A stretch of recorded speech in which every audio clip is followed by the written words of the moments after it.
Bonjour, je suis Paola Nakaona et je vous présente aujourd'hui Mémoire de la plantation, épisode de racisme ordinaire de Grada Quilomba. Alors c'est un livre qui est sorti en Allemagne en 2008, mais j'avoue que moi à l'époque je ne l'ai pas du tout vu passer et que j'ai seulement découvert Grada en 2017 par l'intermédiaire de Jamila Ribeiro, qui la cite longuement dans La place de la parole noire. Et ensuite quand j'ai lu son livre en entier, j'ai vraiment été sciée, j'ai adoré. Et donc c'est pour ça qu'aujourd'hui je suis vraiment très contente de vous le présenter et de le publier. Alors c'est un livre qui est en gros divisé en deux parties. Il y a d'abord une première partie introductive où en fait Grada va vraiment montrer dans quelle mesure l'imaginaire colonial imprègne nos sociétés. Et elle va se demander qui peut parler.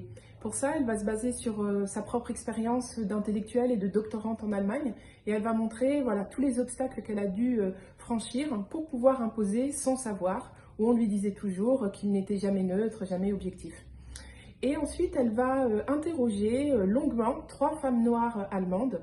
Et à partir de ces interviews, en fait, elle va en faire des petits épisodes où elle va les analyser à la lumière notamment de la psychologie de Frantz Fanon. Mais elle va y apporter vraiment une perspective de genre et surtout c'est beaucoup plus contemporain parce que vous allez voir que c'est des épisodes dans lesquels on peut tous se reconnaître, soit parce qu'on les a vécus directement, soit parce qu'on en a été témoin. Et donc, en fait, ces femmes, elles vont parler du racisme au sein de leur famille, du racisme dans le couple, de l'invasion de leur corps quand on leur touche les cheveux, de toutes les images qui leur sont attachées. Et en fait, le propos de Grada, c'est vraiment d'essayer de déconstruire toutes ces images, de ne pas se laisser piéger, emprisonner par cet ordre colonial pour devenir sujet, devenir tout simplement nous-mêmes. Donc c'est vraiment un livre. Alors pourquoi le titre Mémoire de la plantation? Parce que c'est tout le point de Grada, c'est de montrer que le racisme ordinaire contemporain nous plonge dans le passé de la plantation. Et c'est pour ça qu'il est parfois aussi douloureux et aussi traumatique, c'est qu'en fait on a passé et présent qui se mêlent, et c'est ça qui fait que c'est irrationnel et aussi douloureux.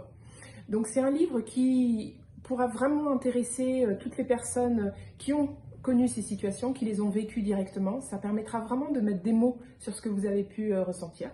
Après, je pense que c'est aussi un livre qui peut être utile pour toutes les personnes blanches antiracistes qui s'éduquent constamment sur ces questions-là, et toutes les personnes intéressées par les études décoloniales, postcoloniales et de genre. Parce que c'est vrai que le livre est écrit entièrement en écriture inclusive, et c'était vraiment un impératif de Grada.